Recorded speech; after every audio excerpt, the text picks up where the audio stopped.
Morning YouTube, Scott at SE Landscaping, just on my way to a job of pruning some entrances to a car park, and when we arrive we'll get you a bit of footage and then we'll talk about it afterwards, so stay tuned. So plan this morning, a little bit of Cotoneaster trimming with a rather large rose in the middle, just on a car park entrance. Surprising how much it's grown in 8 weeks. And today we're going to be using the extendable HLA 135 complete with the AP300S battery, which at the moment has a full charge. So let's get some footage.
So another one tidy, and back to the edges. Nice crisp finish.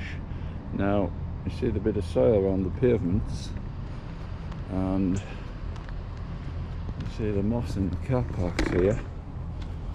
We are not going home just yet, because we have on the back our weed brush, and the plan is we're going to do these car parks while they're empty on the bank holiday. So that will be for another video. So very basic commercial contract that, 16 cuts a year. We kill car parks 4 times a year, and then we do the shrubs twice a year, and that's the second cut. And if you look at it, they've put on quite a bit of growth since last time. The Cotoneaster, so they're not, Cotoneaster aren't really fast growing plants, but they put on a decent amount, as well as the odd rose and things that's come through there. So knocked them into shape there, nice tidy entrance. But like I say, with some commercial contracts I have, they're very basic. Some they'll go and just say to me, do whatever you want, come in as much as you want and tidy things and clean the paths and keep everything perfect. Others, they just want the bare minimum, but they still obviously pay a decent amount of money. What I try to do with a lot of clients is try to get a little bit more money out of them, and then by getting a little bit more money out of them, you can spend a bit more time, so they don't actually see that they actually get a better service, but they're actually paying a little bit more for things that are not in with their original contract. So you arrive at a site, sometimes they say, look, the guy now is cutting it 16 times, he's weed killing twice, and you look around and think, if I can get my price right here, and I can beat his price, I can probably do more work for less money. And if you win it, then that's how it works out. So it can be quite positive at times. And then if you win it, it works out. So it works out quite good, because you can provide a better service at the end with a better site. But like I say, this is just a basic one, but we've still done a nice tidy job, and it looks well. So we used the long reach still machine there today, as you saw. Really impressed with this. It's good for getting onto shrub beds and things like that, where you would be sort of, with the smaller kit, you would be standing in the areas and you would have to get in amongst it. At least with the long saw, the long edge cutter, it means that you can just work from the side and just stretch over. And as you're stretching over, you're sort of cutting and you're dragging the prunings out with each sway, so you don't, because things like Cotoneaster things, you try putting a rake in there and raking it out like you could with cornus, and you just, every time you put a rake in, you're going to be making more pruning. So like I say, you just work your way through it and just cut the stuff back off, and then it falls on the floor, and then it's just to clean up like that, as you saw with the bag and the leaf grabbers, and then blow it up tidy afterwards. And like I say, another video there, I've done another video this morning with the cleaning of the car parks, so that will be for another day. So thanks for watching, and we will see you on the next one.